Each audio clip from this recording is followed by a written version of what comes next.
segunda metade da década de 70, eu fiz o primeiro vestibular na Federal, passei em estatística e fui fazendo curso lá no Centro Politécnico. E já comecei, uns 1 ano, 2 anos depois, já comecei a militar num centro acadêmico.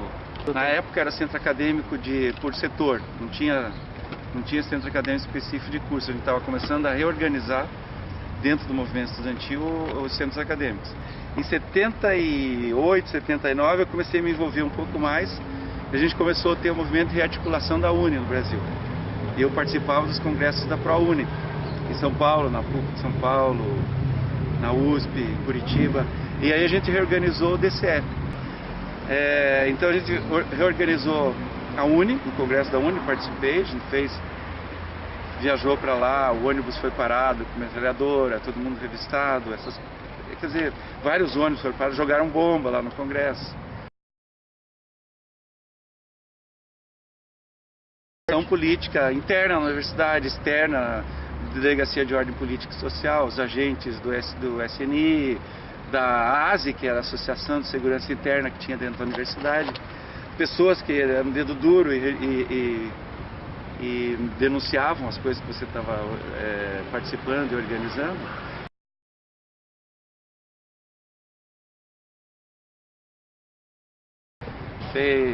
As reitorias eram de direita ainda, né, conservadores, parentes do Ney Braga, o irmão do Ney Braga foi reitor, os professores eram conservadores, a maioria, mas aí já tinha sindicatos, já teve as primeiras greves, a gente começou a fazer ocupação da reitoria, começou a fazer, não sei se você conhece lá em Curitiba, o pátio ali da reitoria no fundo, a gente fez acampamento ali.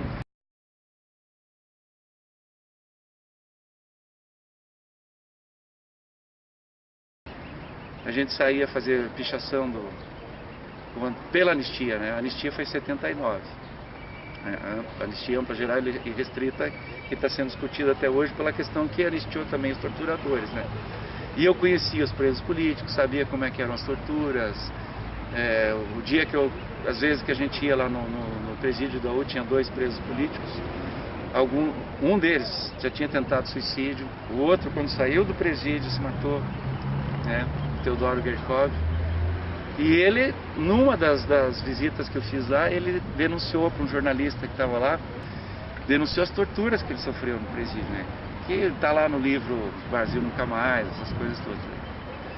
E nunca foi publicado. Nunca foi publicado porque era um negócio que era muito difícil de ser publicado, né? Em jornal normal, comum, do dia a dia. Mas a gente ficava... E ele, no dia que ele estava fazendo essa entrevista, eu estava lá e ele veio e pegou tremendo, né? Então você sentia na carne essa realidade. E ele passou por uma Operação Bandeirantes, a prisão, ele era do Partido Comunista, que o pessoal que foi preso na década de 70, 74, 75, 76, foram presos, não eram militantes da luta armada, eram militantes pela redemocratização, transformação, só que num partido clandestino, né? Um partido de esquerda que era ilegal. Então eles foram todos presos, né? Um monte de gente desapareceu e a gente tinha muito contato com essas pessoas, sabia e fazia reunião.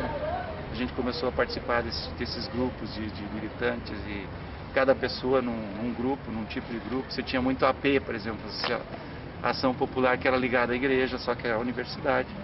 As coisas foram suavizando com o tempo, foram ficando mais tranquilas, mesmo apesar de que em 79 você teve mortes ainda, né, desaparecimento. Dentro do movimento operário era muito pressionado, né, o pessoal, os sindicatos eram maioria pelegos e a oposição era muito difícil de ganhar. O próprio sindicato que a gente estava sendo construído, a PP, a PUF, a Associação dos Professores da Universidade Federal, e o movimento sindical também, o movimento dos funcionários da Federal, também foi um movimento que levou muito tempo para... Mas é bem desse... Tudo isso que eu estou falando é dentro de um contexto que vai de 78 até 85. Você sentia algum controle? Meu pai era militar. Uhum. E ele tinha amigos que eram do SNI e tal, e que falavam para ele, ó, teu filho está lá, com cuidado. Então você era monitorado? Foram pichar, claro, tanto eu era monitorado que eu tenho ficha no Delegacia de Ordem Política que está no arquivo público hoje, né? Tem uma ficha pessoal minha lá. E onde eles põem lá de 78, 79 até 80, tudo que eu fazia, as reuniões, passeatas, manifestação, tudo que eu fazia. Quer dizer, eu tava pichando o muro, fui preso, tá lá, né? E daí a gente saiu, fez passeata, né? Na rua já, no mesmo dia. Então no outro dia, né? Era uma coisa constante. Participou da reunião do PMDB Jovem, participou do ato público do 1º de maio, participou da reunião do DCE, participou disso, daquilo, tudo está fichado porque tinha agentes. Alguns a gente conhecia do DOPS ou agentes da própria universidade, né, que faziam esse controle, né, Mas tortura não chegou a ser torturado? Não, eu e nem ninguém que eu tenha conhecido nessa época chegou, a não ser as pessoas que estavam lá presas, né? Quando você participou daí eu participava do Comitê Brasileiro de Anistia, visitava essas pessoas e conhecia aí o processo de tortura. Mas já estava no declínio, né, já tinha diminuído da parte desse grupo, vamos dizer, os próprios militares já estavam passando por um processo de divisão. A crise econômica tinha provocado a hegemonia que tinha do governo militar. Eles tinham um grupo militar de duros, que eles chamavam, né, uma direita mais reacionária, que jogava bomba. Isso tinha, jogar bomba nas bancas de jornal, que a gente tinha jornal de esquerda. Era muito comum nessa época você ter um monte de jornal. Movimento, o jornal, o Versus, tinha o jornal do PCzão, o jornal do MR8. Cada grupo político tinha um jornal. O jornal da Libelu, que tem até hoje. As pessoas vendiam esses jornais na rua, né? A gente vendia. E a forma de pressão da direita, tinha comando de caças comunistas, era jogar bomba nas bancas de jornal, né? Teve gente que foi morto ainda em outros lugares do Brasil, com jogando bomba na OAB, jogando bomba na ABI, Associação Brasileira de Imprensa, no Rio de Janeiro. Então você tinha ainda uma repressão que era os estertores do regime, vamos dizer assim, né? O último grito, porque os próprios militares já estavam tentando barrar esse tipo de coisa, passando por um processo de transição para passar para um governo civil, né? Que é o que aconteceu depois com a eleição indireta, que o Tancredo acabou sendo eleito. O Tancredo era da Arena, quer dizer, era uma transição consentida, uma transição pela elite, pela burguesia e tal. Mas ainda tinha, então, a gente conhecia alguns agentes do DOPS, né? A gente conhecia, eles fotografavam a gente fotografava eles nas manifestações. Geralmente eram os caras que tinham um óculos escuro, altão. Então era, aquele lá deve ser, ou né? A gente já... Então tinha essa pressão, vamos mais psicológica, vamos dizer, no meu caso, né? Apesar de que, como eu te falei, teve cara que fazia teatro comigo que foi encapuçado e tal, ameaçado. Tinha ainda. Ameaça tinha bastante. Ameaça tinha, né? Na minha casa eles picharam Zé Roberto, porco comunista, né? No muro da minha casa. O pai militar, imagina, olha lá o que está escrito lá e tal. Vamos lá pintar, né? Vamos lá mexer e tal. Porque você tinha uma pressão constante das pessoas que faziam militância e eram conhecidas. E quem fazia isso eram os dedos duros, desde 64, as mesmas pessoas que participavam dentro da universidade. Tinha pessoas nas salas de aula, às vezes, que a gente sabia que era o meio, né? Então tinha dedo duro dentro da universidade? Tinha. E tinha organização dentro da universidade, específica para fazer denúncia ou fazer relato desse tipo de coisa, né? A gente estava dentro de um contexto de redemocratização, ainda você tinha um governo militar, só que os movimentos foram crescendo, que não tinha mais como parar, né? Não tinha mais como você segurar movimento sindical, movimento estudantil, movimento da igreja, movimento de moradores, movimento de associações, movimento de tudo que é tipo, você imaginar, existia. E todos eles tinham, apesar de serem diferentes na sua organização, na sua ideologia, todos eles tinham o quê? Uma finalidade: eleições diretas, redemocratização, fim da ditadura militar, organização social, organização da população. Então isso era uma coisa que acabava favorecendo a gente, porque a gente tinha mesmo sendo diferente, a gente tinha uma união nos movimentos, né? Acabava brigando internamente. Por exemplo, dentro do movimento, todos os movimentos tinha movimento feminista. Tinha a ala do PMDB, uma ala da igreja, uma ala do PT. Depois a igreja acabou se afinizando com o PT, né? Mas era muito particular e muito específica essas diferenças. E dentro dos partidos políticos tinha as várias alas também, né? tinha os deputados com quais a gente tinha contato, que eram do antigo MDB, que entraram no PMDB, que eram deputados que apoiavam os movimentos, desses movimentos todos. Tudo isso favorecia um pouco. A gente tinha senadores, daí a gente já tinha gente que estava em Brasília. Quando eu fui preso, a primeira coisa que eles fizeram era telefone de Brasília para o delegado, né? Existia uma pressão social, partidária, institucional, já de vários níveis, e começava a aparecer na mídia tudo isso também. Então a gente tinha uma divulgação, tinha um reflexo que também pressionava, que fazia com que não acontecesse mais as coisas como aconteciam um pouco antes, né? Quer dizer, então o que eu posso dizer assim, muito tranquilo é que eu passei por um processo mais suave dentro do contexto da ditadura militar, que é o processo já de pós-75, onde você já tem a reorganização dos movimentos sociais. 78, o ABC, as greves do ABC, houve intervenção no sindicato, prisão existia em Curitiba também prisão dos sindicalistas, ou impedimento deles ganharem os sindicatos. Era uma pressão muito grande, porque o próprio movimento operário tinha os seus pelegos também, né? Os partidos políticos tinham, o pessoal da direita, pelego, em todo lugar tinha. E a gente estava ali no embate, só que a gente era muito mais visível, a gente tinha muito mais organização, e estava dentro de um contexto que favorecia essa situação, né?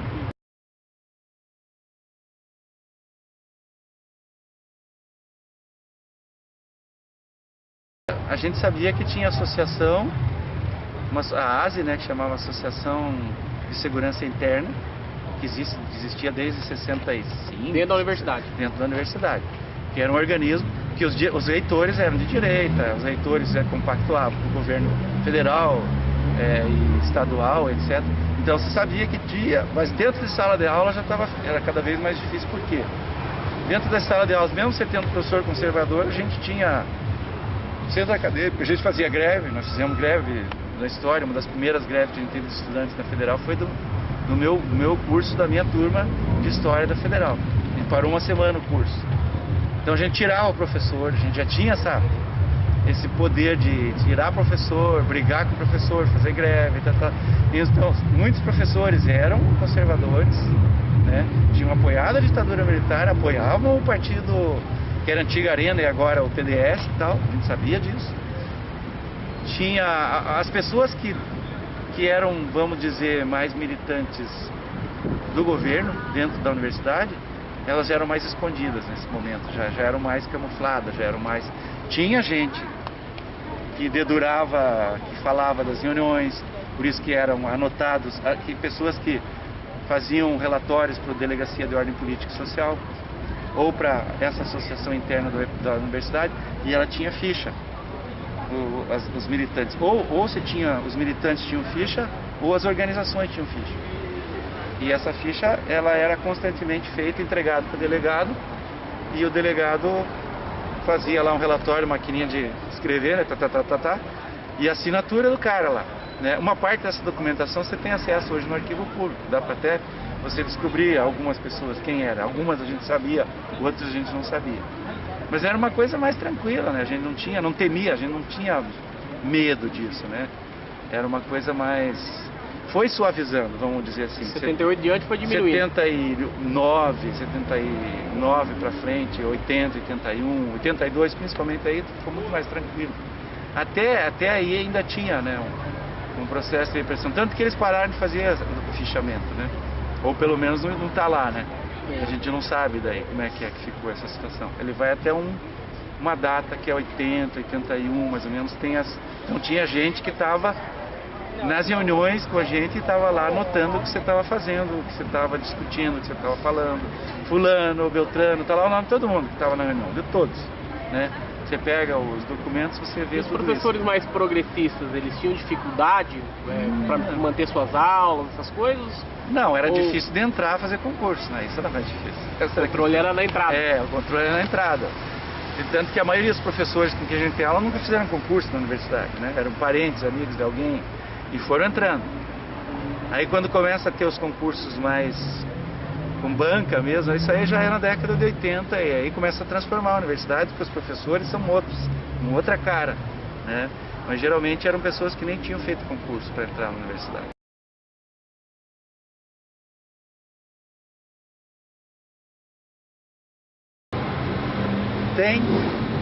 Tem porque a história se faz de processos de sociais de longa duração, onde você tem pessoas que participam, né, da academia, como professores, como funcionários, e tem os seus valores sociais, né, valores conservadores. Geralmente, via de regra, uma grande parte das pessoas tem um valor conservador. E para você mudar isso, vai num processo de geração, né, de longo prazo, para você transformar.